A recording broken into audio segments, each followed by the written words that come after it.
മുതൽ വരുന്ന 2 ദിവസം കേരളത്തിൽ ഇടിമിന്നലോട് കൂടിയ മഴയ്ക്ക് സാധ്യതയുണ്ടെന്ന് കാലാവസ്ഥാ കേന്ദ്രം അറിയിച്ചു.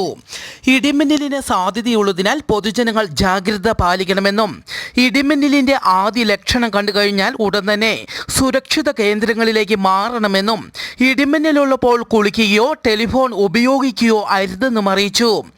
മത്സ്യത്തൊഴിലാളികൾക്ക് ജാഗ്രതാ നിർദ്ദേശം. ലക്ഷദ്വീപ് തീരത്തെ മണിക്കൂറിൽ 45 കിലോമീറ്റർ വരെ വേഗതയിൽ കാറ്റിന് സാധ്യത.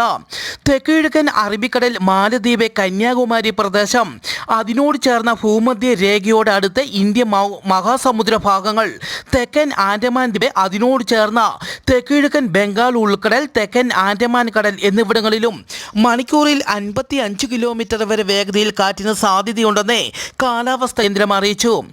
ഇന്ന് ആകാശത്തെ ലിയോണിഡ് ഉൽക്കാവർഷം ദൃശ്യമാകും. ഡിസംബർ 2-ാം തീയതി വരെ ഇത് സംഭവിക്കും. മണിക്കൂറിൽ 15 മുതൽ 20 ഉൽക്കകൾ വരെ കാണാൻ സാധിക്കും.